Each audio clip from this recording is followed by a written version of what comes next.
On behalf of the President of the Senate, Senator Ahmad Ibrahim Lawal, PhD, who do we again as the Chairman of the NILDS Governing Council, and on behalf of the alternate Chairman, Right Honorable Femi Bajabiamina, Speaker of the House of Representatives, it is my pleasure to welcome you all to this capacity building workshop for female legislators, politicians, and members of the civil society of Nigeria. This program is jointly organized by our Institute and UN Women, as well as United Nations Development Program. I wish to specially recognize female senators and members of the House who have joined us here today as participants. Our other participants from within and outside Abuja are equally welcome. Your passion for politics and political reform, as well as your patriotism, are essential factors that continue to sustain our nascent democracy. The theme of this workshop is lobbying and lawmaking in Nigeria, and is purposely selected to enable participants to discuss and share knowledge with resource persons and each other on some of the perennial problems limiting Nigerian women political participation, as well as new challenges thrown at women by the COVID-19 pandemic and the general insecurity.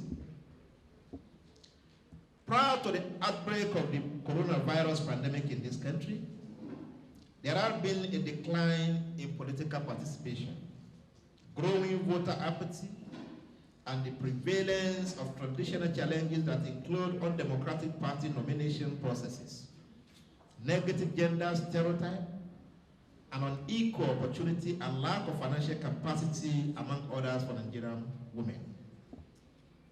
A report by the Center for Democracy and Development, CDD, shows that 2,070 women were on the electoral ballot in the year 2019 general elections, representing only 11.36% of nominated candidates. In the end, only 62 women were elected, representing 4.17% of the elected officials, representing a decline from the year 2015 to 2019 figures.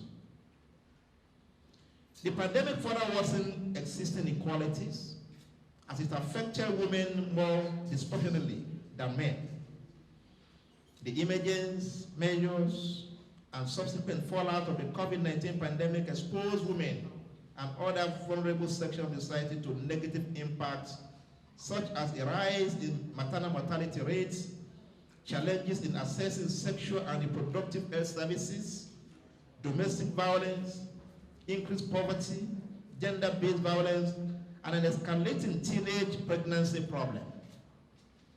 More importantly, as the public space proceeds, both literally and politically, the pandemic turned back the clock on gender equality and women's political empowerment, especially in developing countries like Nigeria. It is against this backdrop that this workshop assumed a greater significance.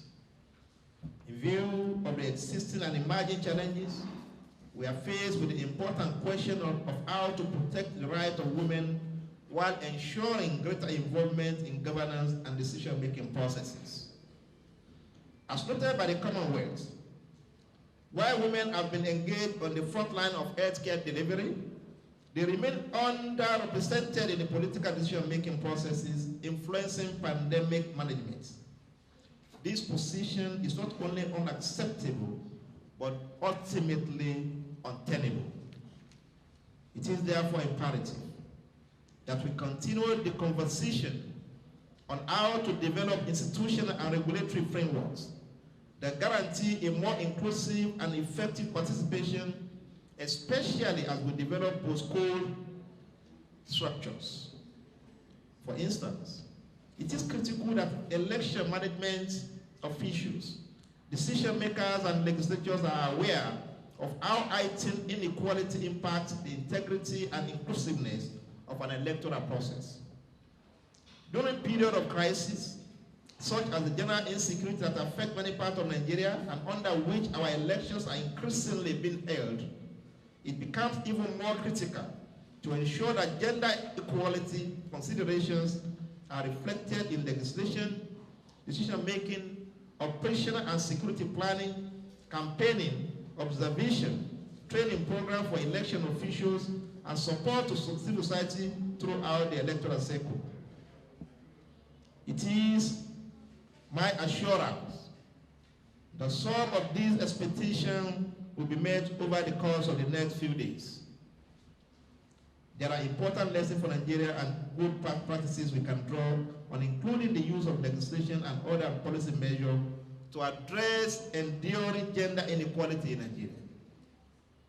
This measure should include innovations that promote a gender-sensitive approach to health care, education, social protection, child protection, food supply, water and sanitation, train and transport, personal security, and gender-based intervention in security. Beyond such vital improvement in well-being, innovations can lead to women empowerment, securing freedom and resources for women to make decisions, build confidence, and act in their own interests. Deeper and truly transformative innovation reshapes men's and women's role on a longer-term basis. Legislative lobbying, therefore, is an important instrument that can be deployed towards improving the position of women both politically and economically. The strategies of women lobbying group have changed from treating women's political participation as a woman issues only to one requiring a remaking of politics among voters, political parties, and government officials in order to effect changes in how political institutions work.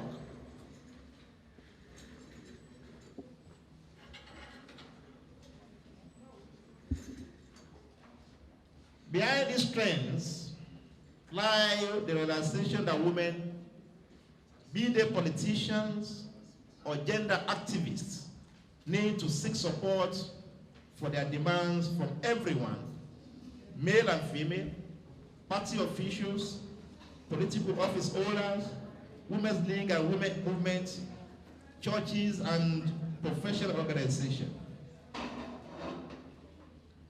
There has been a progression of lobbying strategies from persuading or begging elected male officials to appoint men, women to stand for office, to popular appeal for greater voter education, reinforced by manifestos of women demands. The idea of a women manifesto, first pioneered in South Africa, is a tool through which alliances are formed and consensus reached.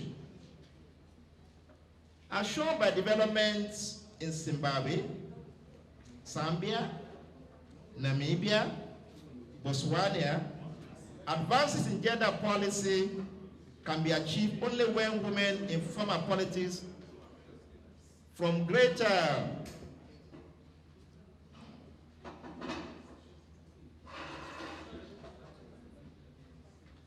Am I safe to continue? Yes.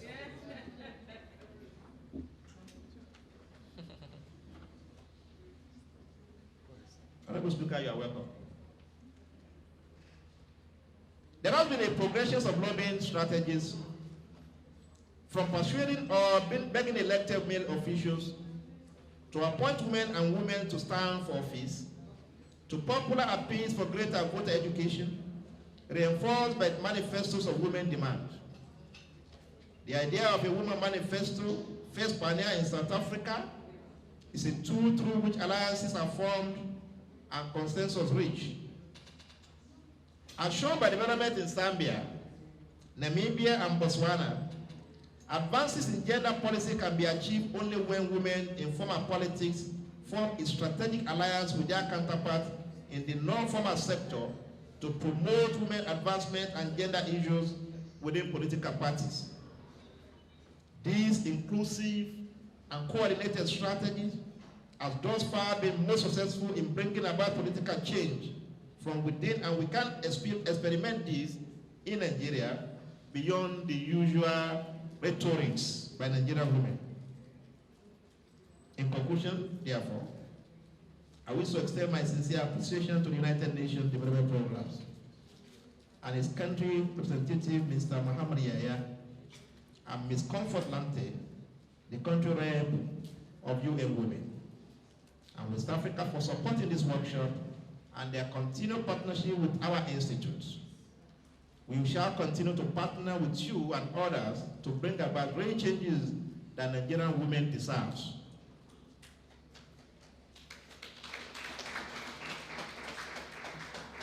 The Right Honorable Speaker, distinguished participants, at this point I wish you all fruitful deliberation. Thank you for listening. Thank you for your kind attention. Thank you very much.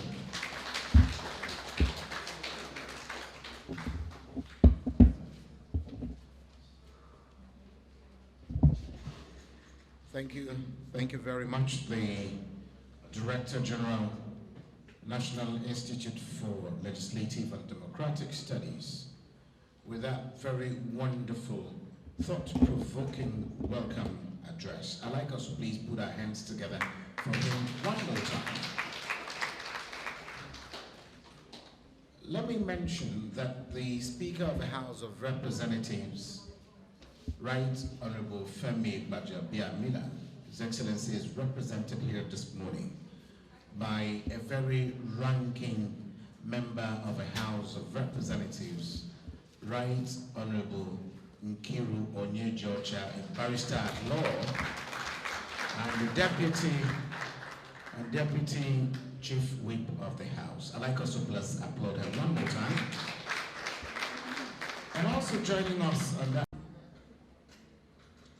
Speaker of the House of Representatives, Right Honorable Femi Gbajabiamila, Deputy Chief Whip of the House of Representatives, Right Honorable Nkiruka Onyejocha, Committee Chairman of the Senate and House of Representatives present here, the Director General of the National Institute for Legislative and Democratic Studies, Professor Abubakar Suleiman, other distinguished and honorable participants present here, good morning, and I bring greetings from UN Women. My name is Desmond Osemije. I'm here to represent Ms. Comfort Nante, the UN Women Country Representative to Nigeria and ECOWAS. Of course, she was on her way to this place when she was called back for another important assignment, and she called that I should represent her. Of course, she will be here before the end of this program. I'm here to deliver her message, goodwill message, and to also express and reaffirm UN Women's commitment towards the development of Nigerian women. I wish to firstly express my appreciation to the National Institute for Legislative and Democratic Studies for their unwavering commitment to advance gender-related priorities in Nigeria, including through developing strategies and good practices for promoting gender equality outcomes in Parliament and in other democratic institutions in Nigeria. I also wish to thank the Nigerian National and State Assemblies for their commitment to adopt legal frameworks for the protection of women's rights, such as passage of the VAP Act 2015 and Sexual Harassment Bill. I further wish to commend UNDP for this partnership to strengthen the capacity of women leadership in Nigeria and lawmaking and lobbying SSRs. The achievement of gender equality and protection of women's rights is critical if Nigeria is to meet its deepest aspirations and in this decade of action. As we race to attain the SDG targets, UN Women is committed to support Nigeria along the way. Ladies and gentlemen, it is through Parliament that laws are passed Further funding allocations, human rights guaranteed. Transparency is promoted in government and international conventions are adopted. Women are half of Nigerians' population. Therefore, they are to observe equal rights and equal voice at all levels. Women's equality in political participation is very critical to Nigeria's development. Within this context, ladies and gentlemen, UN Women signed a memorandum of understanding with the National Institute of Legislative Studies and for Legislative and Democratic Studies in December 2019 to strengthen collaboration and partnership to promote women's rights and gender equality within national and state parliament. Of course, this MOU was signed in 2019, and we are yet to implement it fully. And apology to the names, and of course, we'll be going ahead. We'll be able to do that. I am encouraged by this partnership with NILDS to enhance a gender-responsive parliament capable of responding to the needs and interests of both men and women in Nigeria. The structure and operations, method, and work of NILDS will also be enhanced and to build on the gains through which this partnership, by providing all distinguished partners with the necessary tools needed to advance and lobby for gender-responsive laws in Nigeria.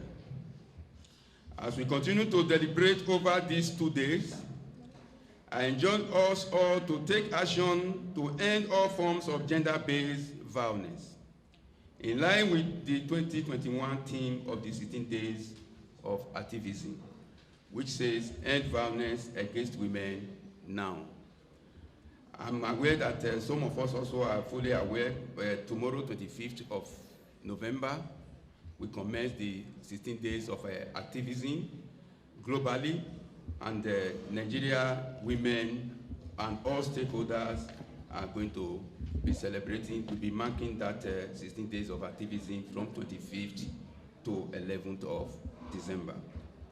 To conclude, ladies and gentlemen, I want to reaffirm UN Women's commitment to support effort towards advancing gender-sensitive legislation in Nigeria.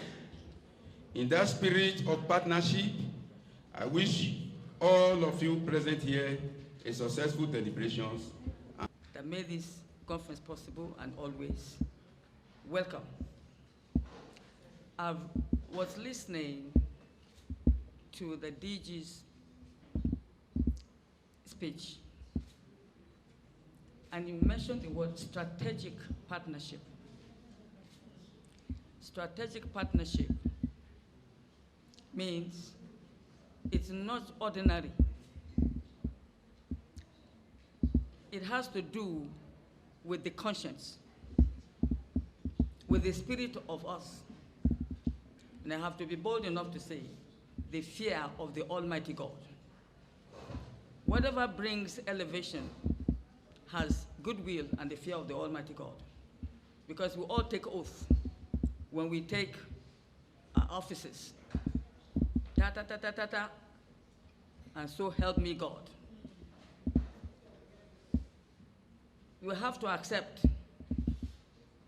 which is the sad, embarrassing, and shameful thing, that everybody that comes into governance, the governance of human beings, not of animals, they have dignity, they have life, and they have responsibilities. Well, when it comes, the decision about men and women participating in the development of humankind, or human species, we see deceit, we see marginalization, and that has resulted in the embarrassing underdevelopment of Nigeria against being the leader in Africa. And therefore, my appeal, well, first of all, I commend the conferences we are doing.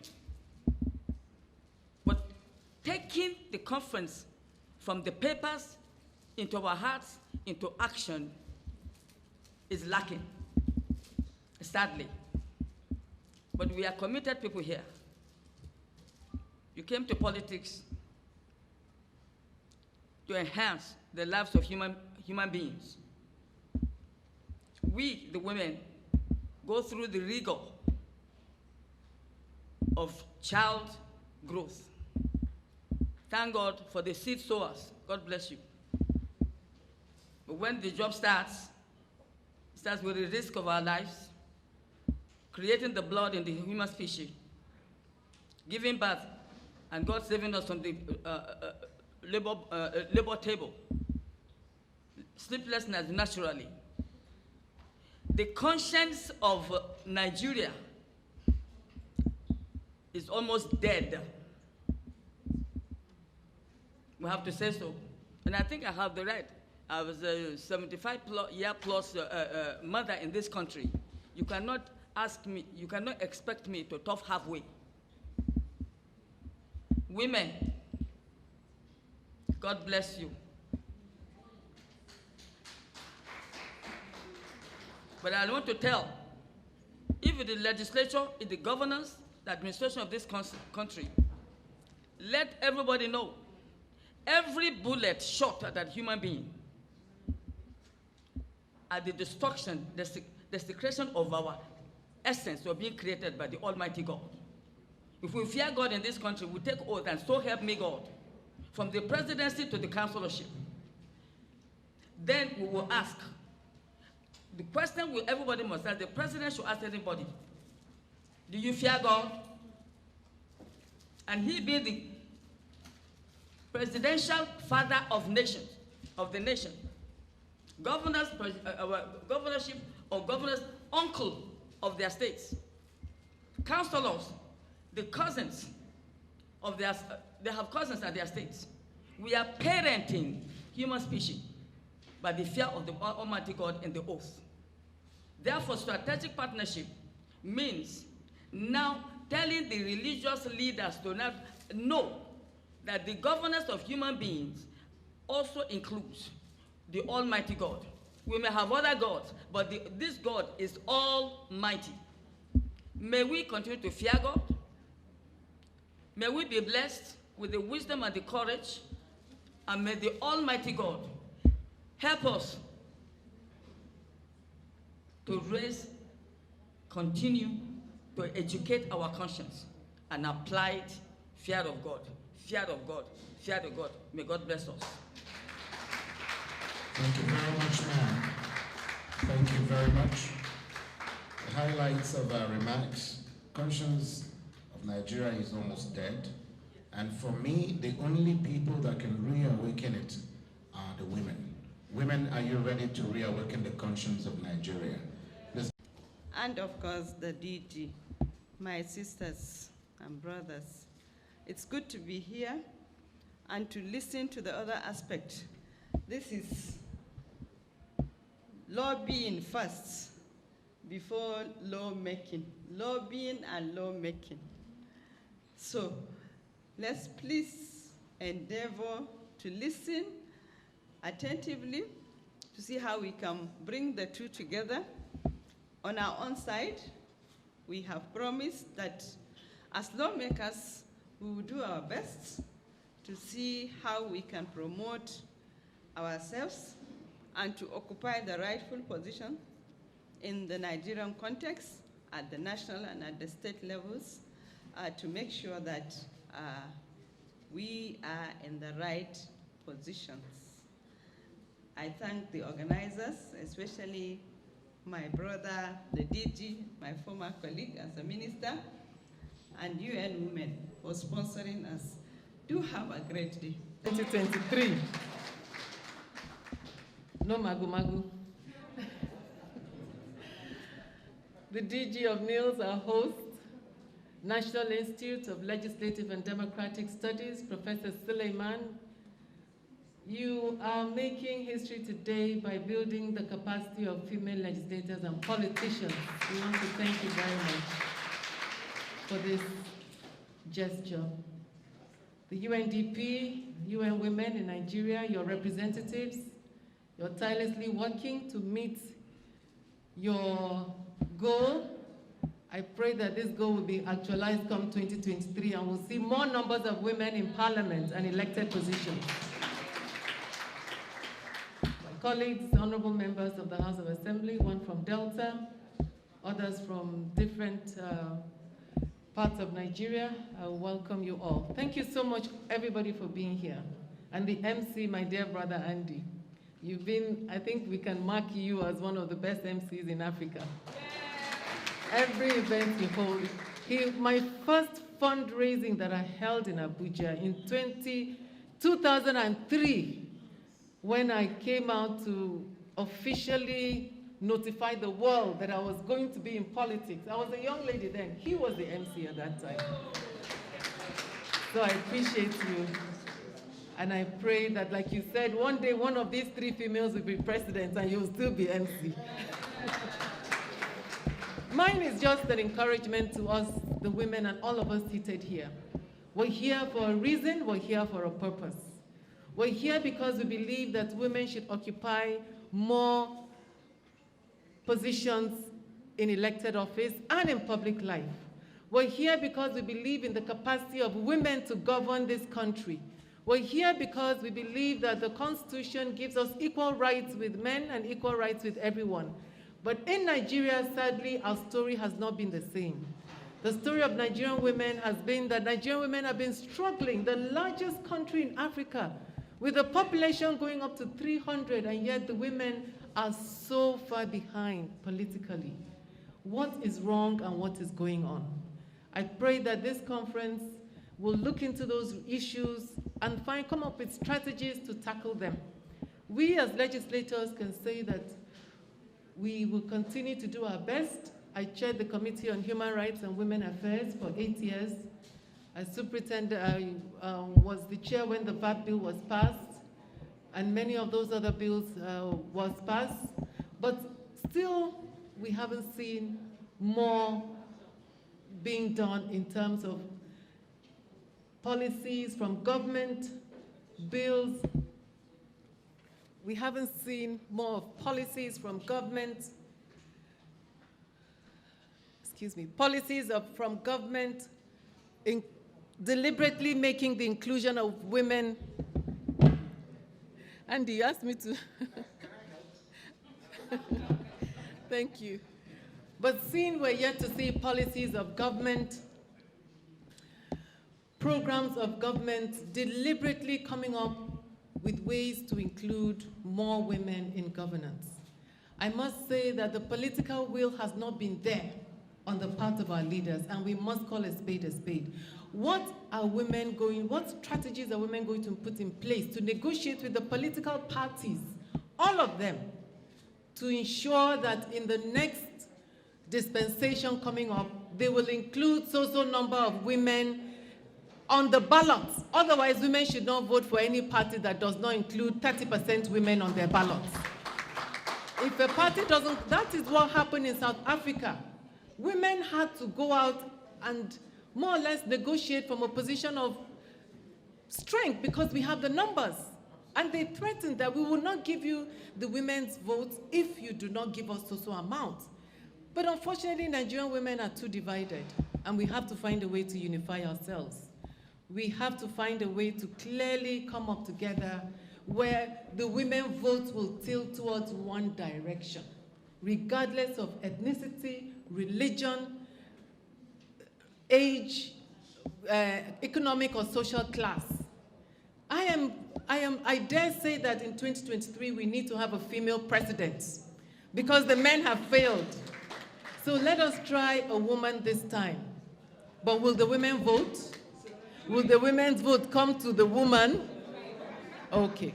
So we have to find a way to unify ourselves so that women come up. And if we're going to vote for a man, let it be a man that will champion the cause of women.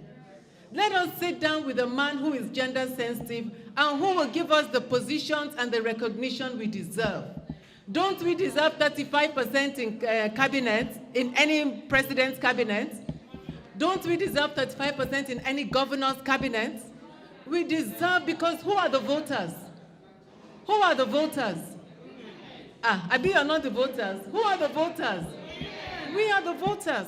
So we need to do more in terms of mobilization, in terms of strategy, and I thank the host today, led by the National Institute for Legislative and Democratic Studies and the UNDP, for starting this program. It's timely.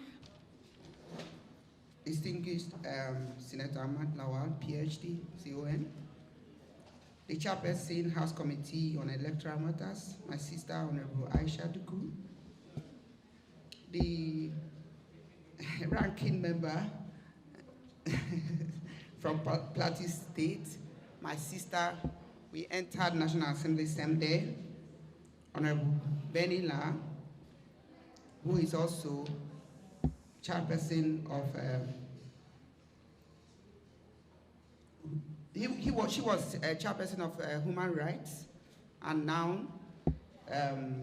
Science and Tech. Professor Abubakar Suleiman, the man who is walking the talk. We've seen many, over the years, we've seen many DGs from NILDS, and I can say it here loud and clear. He has made a huge difference.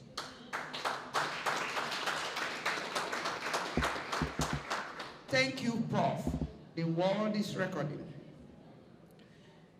The members of House of Assembly here present, the UN Women Representative, Nigerian ECOWAS, our sister, Ms. Comfort Lamti, ably represented by Mr. Desmond, UNDP Country Representative, Mr. Mohamed Yahya, distinguished ladies and gentlemen. This morning, I was just telling Prof that when you are in a woman program and you are asked to represent a man, you know what it means. So, for the first few minutes, everything I'm going to say, oh, yes, thank you so much. Our own, who broke the glass ceiling by contesting for the President of Federal Republic of Nigeria. Our mommy, Sarah Jubril. I was looking at time here, sorry. I couldn't have done this mistake. Forgive me, ma. Of course, you're the first person I would have recognized. I apologize. I apologize because you can't talk about women representation or lobbying or politics in Nigeria without mentioning Professor Sarah Jubril. So, ma, we recognize you. My brothers and sisters, I am speaking on behalf of Mr. Speaker, Right Honorable Femi Gbajabiamila, and he has asked me to congratulate all the women in this hall, and also to thank the men, every man in this hall, whether you're from development partners, whether you're from NILDS, all of you are he for she. And the Speaker has said that he is #1 he for she in this country. And that was why during the constitution of the Committee of Review of our Constitution, our Speaker included all the women in Parliament into that committee. And he said that we also should know that he co-sponsored the additional seats for women. And these are part of steps being taken by him to make sure that the topic of today, which seeks to achieve lobbying and lawmaking in Nigeria, is realized. And so he asked me to say that in this hall, you are talking to a converted already.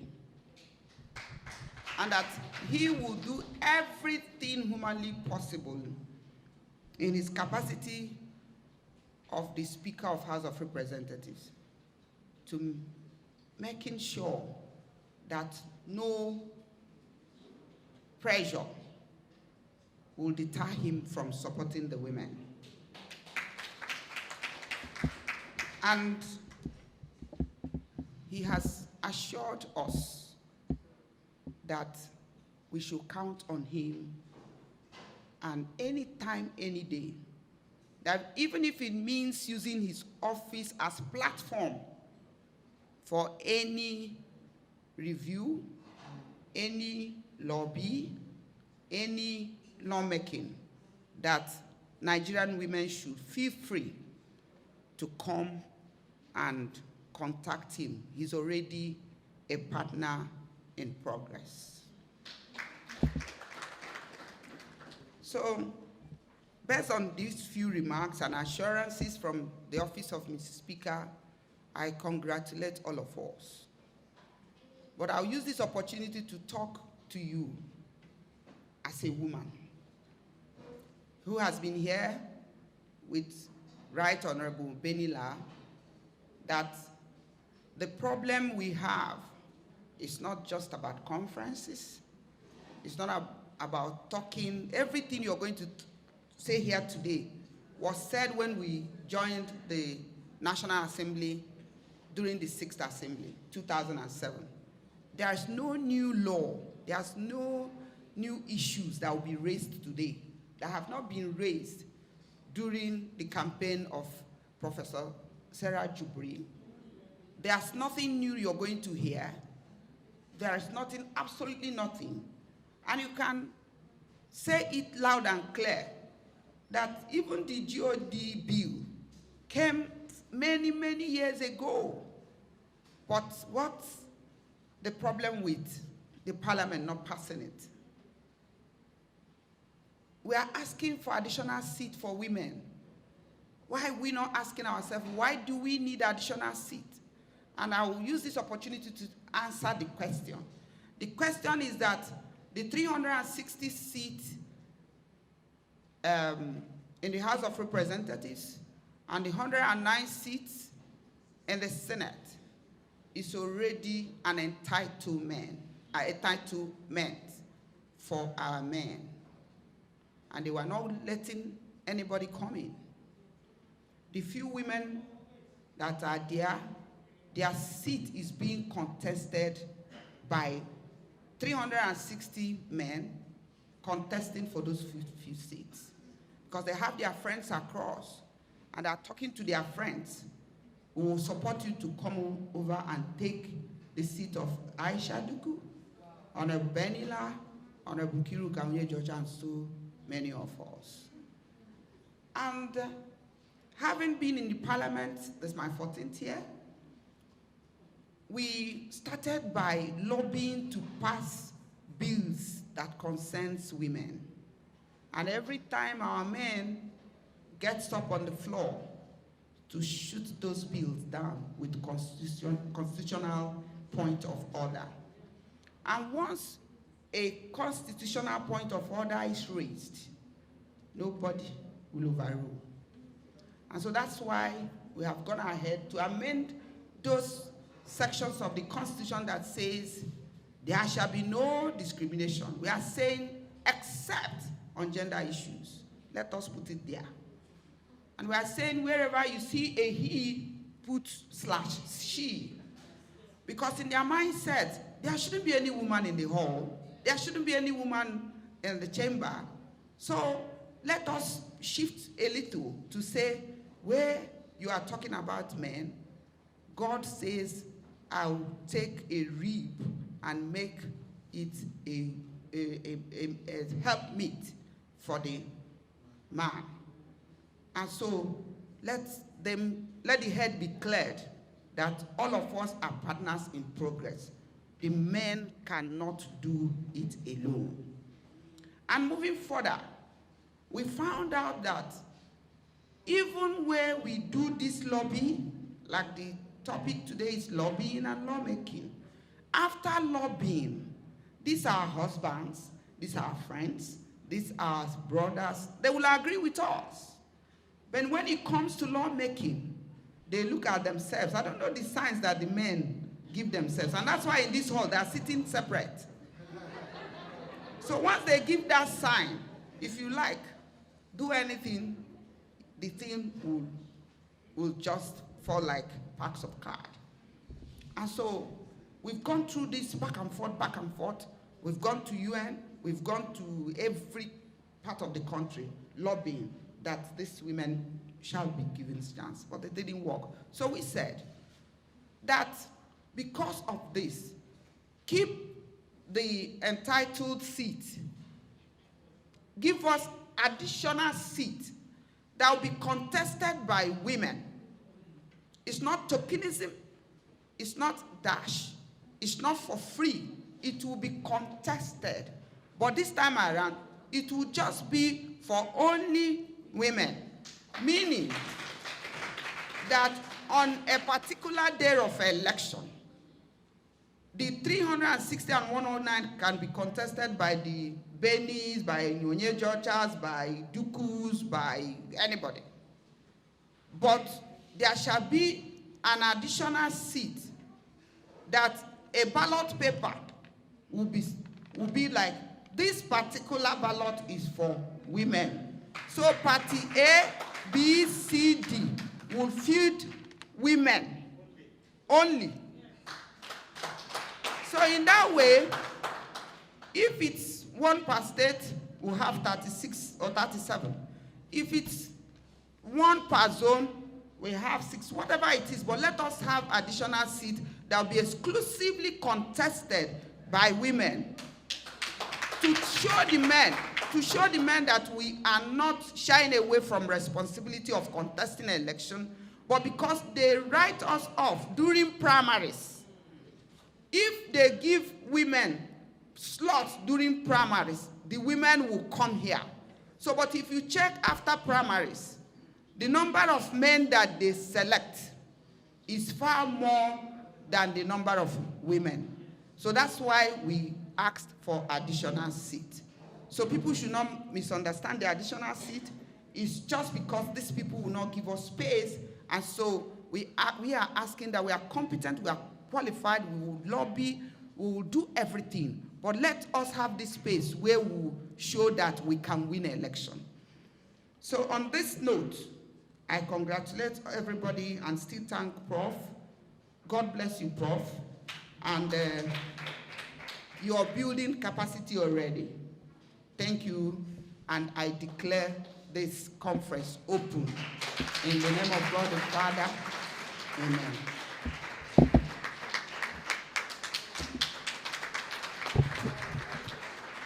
I had expected that the women will give the women a standing ovation, even the men too.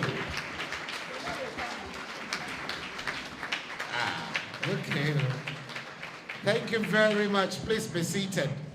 Thank you very much.